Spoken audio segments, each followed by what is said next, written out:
Cette affaire sera plus tard considérée comme l'une des plus troublantes de l'histoire de Novosibirsk, non pas à cause des victimes elles-mêmes, mais en raison de l'identité de la personne finalement arrêtée.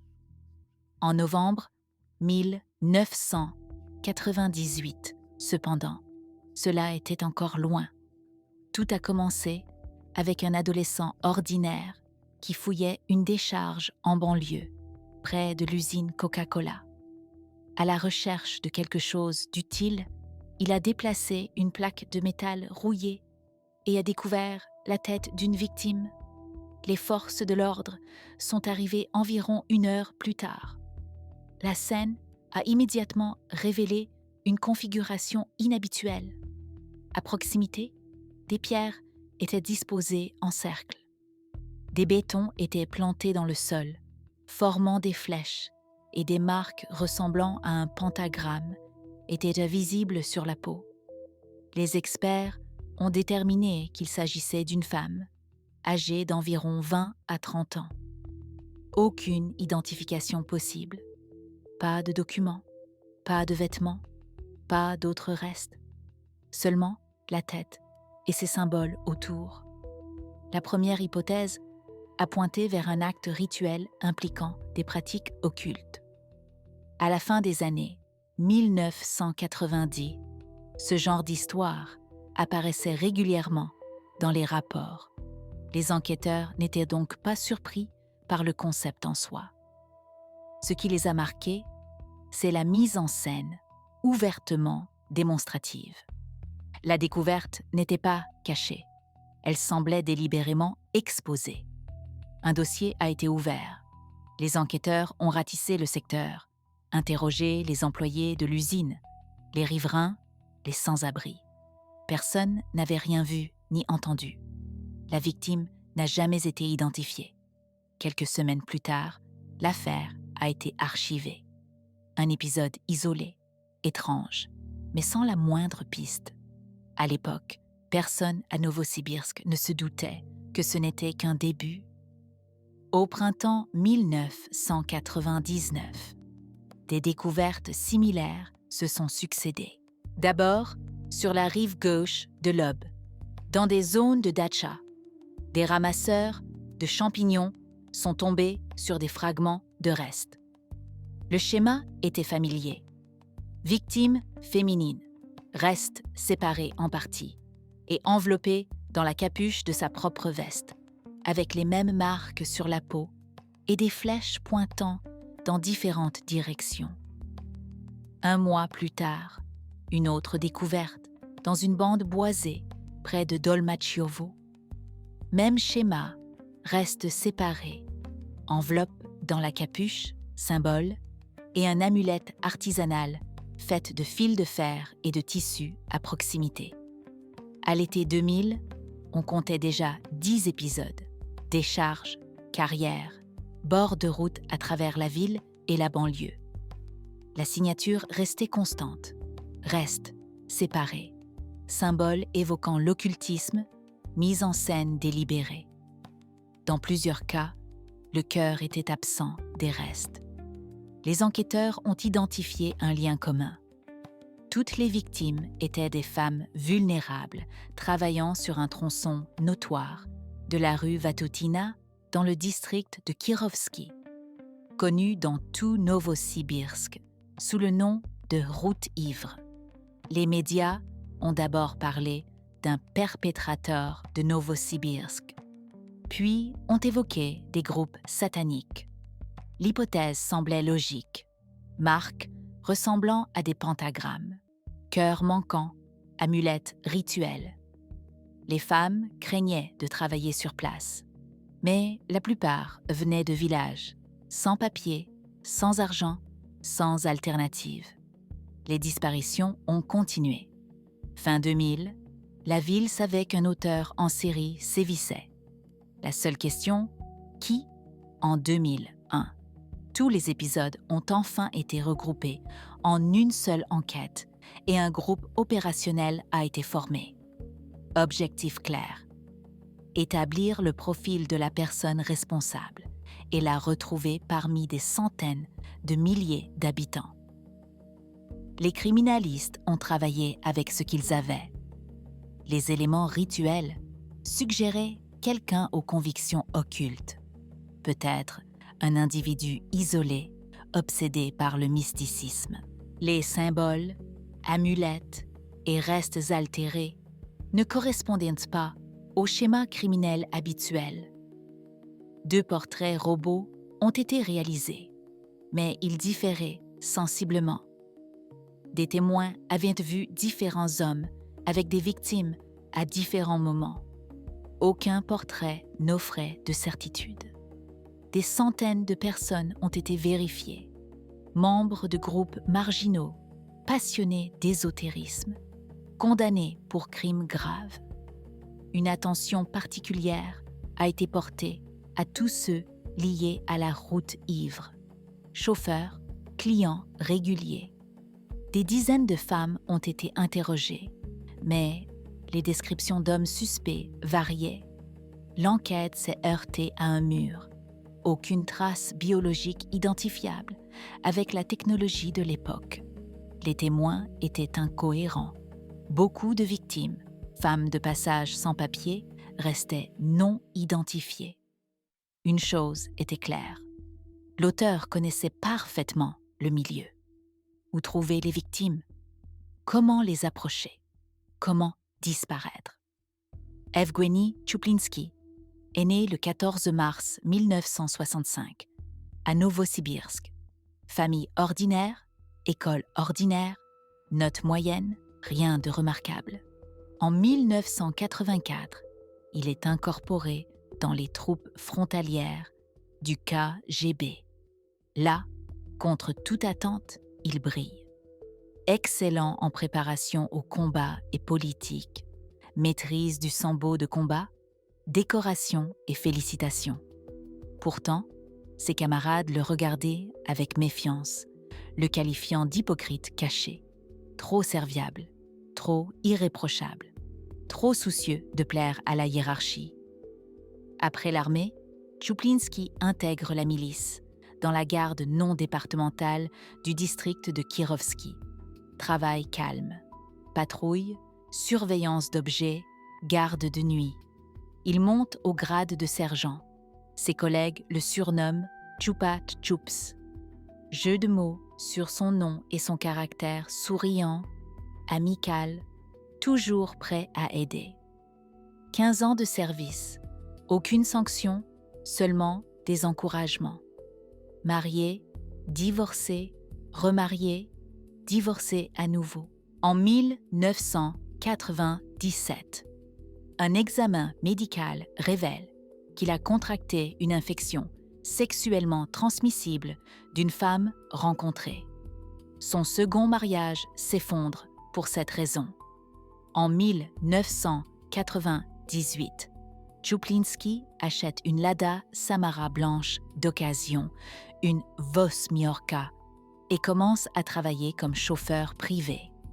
Ses trajets passent souvent par le district de Kirovski, rue Vatutina, la route ivre.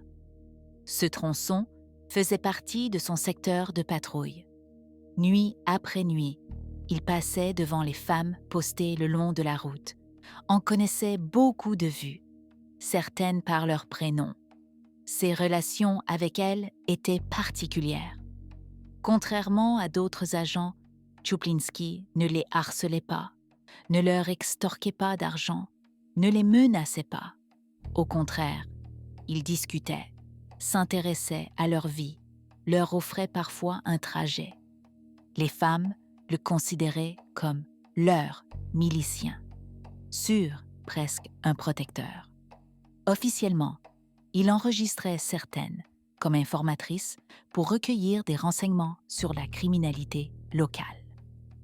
En pratique, cela lui donnait un accès constant et des raisons légitimes de contact.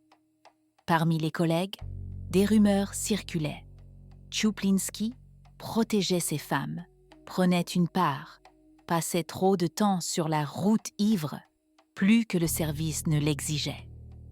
En 2000, il est muté dans le district de Leninsky. Officiellement, à sa demande. Officieusement, tout le monde comprenait, à cause des rumeurs. Tchouplinski accepte sans protester et poursuit calmement son service. Il garde la Lada blanche et le travail parallèle.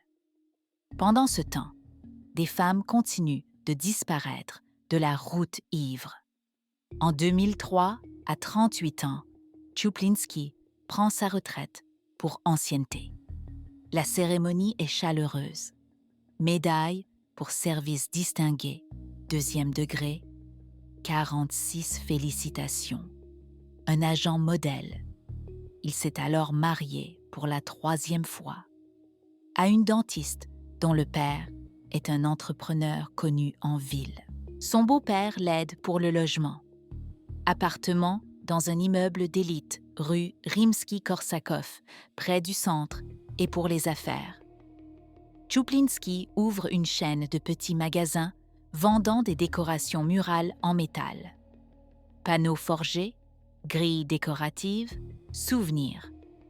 L'affaire est rentable. Il continue à conduire sa Lada comme activité secondaire, une habitude des années 1990. Les voisins parlent de lui avec admiration. Un homme au cœur d'or qui a peint des fleurs sur les murs de l'entrée, promène son caniche de race, participe aux corvées collectives. Une fois, il a sauvé une femme qui menaçait de sauter d'un pont, l'a retenue, ramenée chez elle, apaisée. 2 petites filles, une épouse aimante, un revenu stable, le respect de tous. Aucun voisin ne se doutait que, pendant des années, l'homme d'à côté avait été responsable de la mort de plus d'une douzaine de femmes. La Lada blanche, qui transportait des clients ordinaires, était la dernière chose que beaucoup de victimes avaient vue. Le 18 juin 2004, Maria Shumilova, 20 ans, sort de chez elle pour aller à l'hôpital. Jambes plâtrées, béquilles, elle doit faire retirer un bandage après une fracture. Elle atteint la gare seule, puis décide de faire du stop. Plus pratique qu'un bus avec des béquilles. Elle monte dans une voiture. Elle ne rentre pas chez elle. Sa mère donne l'alerte. Quelques jours plus tard, le 7 juillet, une déclaration de disparition est déposée. Les enquêteurs découvrent vite que, ces derniers mois, Maria travaillait sur la route ivre pour payer ses soins. Un détail important émerge. La nuit de sa disparition, une nouvelle carte SIM, enregistrée au nom d'Evgueni Tchouplinski, a été insérée dans son téléphone. Il est rapidement localisé. Ancien sergent de milice, retraité, chauffeur privé. Il est placé en garde à vue pour interrogatoire. Tchouplinski reste calme et donne une explication simple. « Je fais du transport privé. J'ai pris des gars. Ils ont essayé de me voler. Se sont enfuis en laissant tomber le téléphone. Je l'ai ramassé. Je ne connais pas la fille. Je ne l'ai jamais vue. » L'histoire semble peu convaincante, mais aucune preuve solide. Maria n'est jamais retrouvée. Le téléphone est le seul lien. 3 mois en détention provisoire. Interrogatoire, vérification, expertise, rien de concluant. Il est libéré faute de preuves. Après sa libération, Tchouplinski reprend sa vie normale. Magasin, famille, transport privé. Extérieurement, rien n'a changé. Mais quelque chose a bougé dans l'enquête. Les enquêteurs travaillant sur l'affaire Shumilova exhument les anciens dossiers, comparent dates, lieux, circonstances et comprennent que Tchouplinski a menti. Il prétendait ne pas connaître la disparue. Pourtant, Maria travaillait sur le tronçon qu'il patrouillait pendant des années, celui où il avait des informatrices. Les souvenirs de collègues refont surface. Rumeurs de protection, contacts trop fréquents avec ces femmes. Trop de coïncidences, toujours aucune preuve. Puis, autre chose. Certaines femmes racontent aux enquêteurs qu'après la libération de Czuplinski, il réapparaissait dans sa Lada blanche. Les abordant, posant des questions étranges. « On vous a interrogé? Sur quoi? On a parlé de moi ?» Il vérifiait ouvertement jusqu'où l'enquête était arrivée. En juin 2005, en périphérie de Novosibirsk, un nouveau fragment est découvert, le dernier de la série. Ensuite, plus rien. En 2006, tous les épisodes sont officiellement regroupés. Reconnaissance officielle, un auteur en série a opéré à Novosibirsk. Le groupe d'enquête reprend tout à zéro. Dizaines d'épisodes, centaines de témoignages, milliers de personnes vérifiées. Un nom revient sans cesse, Evgueni Czuplinski. Les coïncidences forment une chaîne. Il travaillait sur la route ivre, où les victimes disparaissaient. Il les connaissait personnellement. Il possédait une voiture. Des témoins disaient que les femmes étaient emmenées en véhicule. Il a été pris avec le téléphone d'une disparue et s'en est sorti sur des preuves faibles. Nouvelle arrestation, cette fois comme suspect pour toute la série. Fouilles minutieuses, appartement, garage, voiture. Dans un garage, un chien spécialisé dans la recherche de sépultures est amené. Il tourne sur place, gémit, mais sans indication claire. Sol creusé, mur sondé, rien. Czuplinski est détenu plusieurs mois, interrogé encore et encore. Il ne craque pas, maintient sa version. Je ne sais rien, je n'ai touché à personne. Le téléphone, coïncidence. Aucune preuve directe. La technologie ADN de l'époque ne permettait pas d'analyser les vieux échantillons. Les témoins ne pouvaient pas l'identifier avec certitude. Libéré une deuxième fois. Après cette seconde libération, la série s'arrête net. Plus de découvertes en 2007, 2008, ni après. Deux hypothèses. Soit il était décédé ou incarcéré pour autre chose. Soit il avait compris qu'il était surveillé et s'était mis en sommeil. Czuplinski poursuit sa vie ordinaire. Affaires, famille, filles qui grandissent. Les voisins le voient toujours comme un citoyen modèle. Il participe même à des œuvres caritatives, aide les refuges pour animaux, donne pour les fêtes municipales. L'enquête reste ouverte, mais gelée, de fait. Plus de 5000 personnes vérifiées, 8000 témoins interrogés, 300 expertises. Résultat nul. La liste des suspects est réduite à 18. Czuplinski y figure, mais aucune preuve de sa culpabilité. Les années passent. 2010, 2012, 2014. Le dossier prend la poussière. Czuplinski a 50 ans. Il vit toujours rue Rimsky-Korsakov, conduit la même Lada blanche, sourit aux voisins. Dans les sous-sols des laboratoires criminalistiques, des échantillons attendent qui vont bientôt parler. En 2014, un laboratoire moderne de génétique moléculaire ouvre au comité d'enquête de Novosibirsk. Tout change. Avant, les traces biologiques des scènes ne permettaient que de déterminer le groupe sanguin, insuffisant pour identifier un individu. Désormais, des profils ADN complets peuvent être établis, même à partir d'échantillons anciens et dégradés. Les affaires non résolues sont reprises. La série au pentagramme est parmi les premières. Des mois de travail, extraction de matériel génétique, des pièces à conviction conservées depuis la fin des années 1990. Vêtements des victimes, objets trouvés à proximité. Dans plusieurs épisodes, un profil cohérent émerge. Un même individu a laissé des traces sur différents lieux. Cela confirme ce qui était déjà suspecté. Une seule personne derrière toute la série. Il faut maintenant une correspondance dans la base de données qui contient les échantillons de tous ceux ayant été vérifiés dans l'affaire.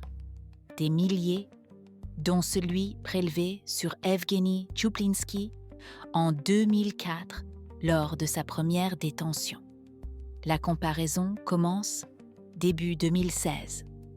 En avril 2016, un officier de quartier rend visite à Tchouplinski. Procédure de routine, prélèvement d'un nouvel échantillon biologique, pratique courante pour toute personne ayant figuré dans d'anciens dossiers. Tchouplinski accepte calmement, donne l'écouvillon, dit au revoir, ferme la porte. À partir de ce moment, il l'avouera plus tard. Il cesse de dormir, arpente l'appartement, la nuit, agité. Il comprend que cette fois, c'est sérieux. Les résultats arrivent quelques semaines plus tard. ADN sur les vêtements d'une victime, correspondance. Traces sur 2 autres épisodes, correspondance. Le profil appartient à Evgeny Alexandrovitch Tchouplinski, né en 1965. Le 23 avril 2016, arrestation avec preuve. L'ADN ne ment pas.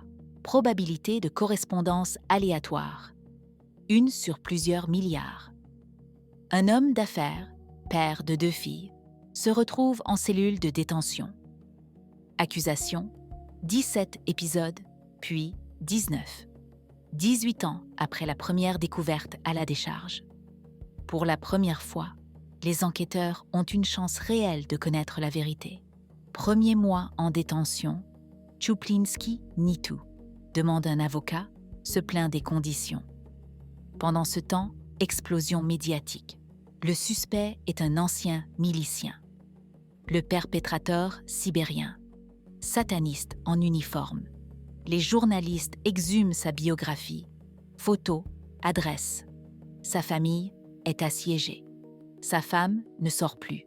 Les filles sont retirées de l'école après que les camarades ont appris de qui il s'agissait. Des inconnus rôdent près de l'appartement. Les voisins qui le saluaient chaleureusement détournent désormais le regard. Sa femme consulte un psychiatre, attaque de panique. Les enquêteurs exploitent cette pression. Ils expliquent coopérer et la famille sera protégée. Programme de protection des témoins, nouveaux papiers, déménagement. Sinon, ils affronteront seuls la foule déjà prête à la vengeance. Tchouplinski reste muet plusieurs semaines, puis demande une rencontre. Le 2 juin 2016, il signe un accord préjudiciaire, promettant de collaborer en échange de la protection de sa famille, et commence à parler. Les interrogatoires sont filmés, avec avocats et témoins. Il parle en détail. Comment il abordait les femmes sur la route ivre, proposait un trajet ou du temps ensemble, les emmenait dans des endroits isolés avec sa Lada blanche. Ce qui suivait est vérifié avec les dossiers. Il nomme des lieux inconnus des enquêteurs. Ces descriptions correspondent aux rapports d'inspection. Il indique des détails que seul l'auteur pouvait connaître. Plus de 20 sorties sur les lieux, reconstitution, vérification. Ces déclarations correspondent aux lésions relevées sur les restes. Il avoue 29 épisodes, 10 de plus que ce que les enquêteurs savaient. Certains ne peuvent être confirmés, pas de reste, mais 19 sont pleinement prouvés.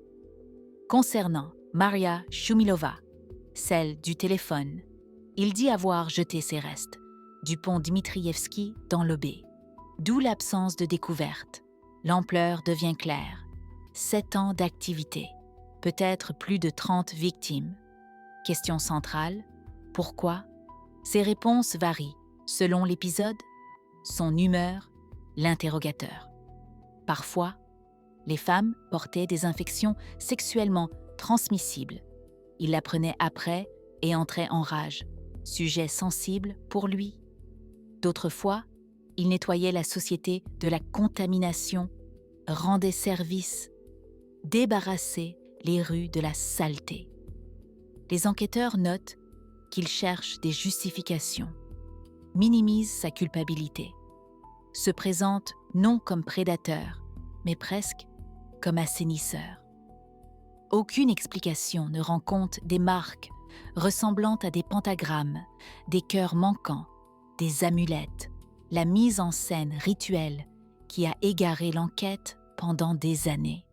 Était-il sataniste? Croyait-il à l'occultisme ou simulait-il? Il esquive, ne se souvient pas des détails, était dans un état altéré, ne veut pas en parler. La question reste ouverte jusqu'au procès. En janvier 2017, Czuplinski est envoyé à Moscou, à l'Institut Serbski pour expertise psychiatrique, déterminante pour la responsabilité pénale. S'il est jugé irresponsable, ce sera un établissement psychiatrique plutôt que la prison, avec d'autres conditions et possibilités futures de sortie. L'expertise dure plusieurs semaines. Étude de la biographie, du comportement, test, observation. Conclusion: aucun trouble psychique chronique ou temporaire, aucune diminution de capacité. Il est pleinement responsable des actes reprochés. Cela écarte la folie. Les éléments rituels ne sont pas des délires psychotiques. Les cœurs manquants ne sont pas l'œuvre d'un esprit dérangé. Il a agi de façon rationnelle. Mais alors, pourquoi toute cette mise en scène? Pourquoi perdre du temps sur des symboles et amulettes? Pourquoi exposer plutôt que cacher? Une personne saine d'esprit agit avec un but. Quel était le sien? Czuplinski est ramené à Novosibirsk. Le dossier passe au tribunal. Le 14 décembre 2017, le procès commence au tribunal régional de Novosibirsk. Czuplinski demande un jury, son droit pour les crimes particulièrement graves. 12 citoyens ordinaires de Novosibirsk sont sélectionnés pour décider du sort de l'ancien milicien. De façon inattendue, Czuplinski retire tous ses aveux, affirmant les avoir faits sous pression. Menace sur sa famille, promesse de venir voir ses filles à l'école pour tout révéler. Il s'est auto-accusé seulement pour protéger ses proches. La défense demande l'exclusion des aveux. L'accusation s'y oppose. Tous les interrogatoires filmés avec témoins, aucune trace de contrainte. 3 mois d'audience, témoins, experts, preuves matérielles, résultats, ADN, rapport de reconstitution, protocole d'inspection. Les jurés visionnent les vidéos, écoutent les témoignages, examinent les photos. Le 28 février 2018, le jury délibère et revient, coupable sur les 19 chefs d'accusation. À l'unanimité, aucune clémence recommandée. Le 6 mars 2018, la juge Lyudmila Belyukova prononce la sentence « Emprisonnement à perpétuité dans une colonie à régime spécial, plus indemnisation d'1 million de roubles, chacun à 4 représentants de victimes ayant déposé plainte civile. » Czuplinski écoute en silence. Ensuite, aux journalistes, je vais faire appel. La défense porte l'affaire devant la Cour suprême. Vice de procédure et prescription pour certains épisodes anciens. Crime de 1998. Délai de 15 ans. Le 11 septembre 2018, la Cour suprême annule le verdict et renvoie pour nouveau procès. Le second procès est plus rapide. Même preuve, nouveau jury, même résultat. 22 novembre 2018, nouvelle condamnation à perpétuité. Nouvel appel. 29 mai 2019. La Cour suprême confirme la sentence. Point final. Czuplinski a 54 ans. Le reste de sa vie derrière les barreaux. 15 septembre 2019. Transfert à travers tout le pays De Novosibirsk jusqu'au kraï de Khabarovsk, localité d'Elban, colonie pénitentiaire numéro 6, surnommée Snejinka, petit flocon. L'une des plus dures de Russie pour les condamnés à perpétuité. Isolement strict, cellules de 2, cours de promenade en béton, contacts minimaux avec l'extérieur. C'est là qu'il passera le reste de ses jours. Statistiquement, les condamnés à perpétuité en Russie vivent en moyenne 10 à 15 ans après la sentence. Sa femme et ses filles avaient déjà quitté Novosibirsk, changé de nom, disparu dans une autre région. Les contacts continuent, selon l'avocat, mais rares. En 2023, il est ramené à Novosibirsk pour vérifier d'éventuels liens avec d'autres disparitions non élucidées. En 2024, une autre victime, disparue depuis 2003, est identifiée après 20 ans. Lors d'un interrogatoire de 2016, alors qu'il collaborait encore, un enquêteur lui a demandé directement « Pourquoi les pentagrammes ? Pourquoi les amulettes ? Pourquoi toute cette mise en scène occulte ?» Il a répondu « Il laissait délibérément ces symboles pour égarer l'enquête. Aucun satanisme, aucun rituel, aucune croyance surnaturelle, pur calcul. » Ancien milicien avec 15 ans dans le système, il savait comment fonctionnaient les enquêtes, savait qu'on construisait des hypothèses autour du mobile. Il en fournissait un faux qui détournait les recherches. À la fin des années 1990, les histoires de sectes sataniques étaient partout en Russie. Les enquêteurs étaient prêts à y croire. Tchouplinski en a joué. Pendant que toute la milice de Novosibirsk traquait des occultistes, il portait l'uniforme, patrouillait la route ivre, saluait ses collègues, recevait des alertes le concernant lui-même. Chaque pentagramme était une fausse piste, chaque amulette une diversion. Il exposait délibérément les scènes pour qu'on les trouve, qu'on voie les symboles, qu'on parte chercher là où ils n'étaient pas. Et ça a fonctionné. Il a presque gagné. Sans la technologie ADN, apparue 10 ans après le dernier épisode, il serait mort libre, les voisins le louant toujours comme un homme au cœur d'or, ses filles ignorant tout. La science l'a rattrapé. Le système cherchait un monstre, et le monstre faisait partie du système, en connaissant mieux que quiconque ses faiblesses. Aujourd'hui, Evgueni Tchouplinski purge une peine à perpétuité à la colonie Snejinka. Il a 60 ans. Par la loi, il pourra demander une libération conditionnelle après 25 ans, pas avant 2043, à 78 ans. Les chances sont pratiquement nulles. À Novosibirsk, des disparitions restent non élucidées. Les enquêteurs n'excluent pas davantage de victimes. Sur les 19 cas prouvés, 11 femmes restent non identifiées. Pas de portrait reconstitution, pas de proches, s'ils existent, informés de leur sort. Dans sa cellule, selon des rumeurs, il a commencé à écrire un livre, une autobiographie. Peut-être en saura-t-on plus un jour. Mais l'essentiel est connu. Il n'était pas possédé. Il était un prédateur calculateur qui a trompé ses anciens collègues pendant des années et n'a perdu que parce que la technologie ADN s'est révélée plus patiente que lui. Que pensez-vous de cette affaire? Dites-le en commentaire.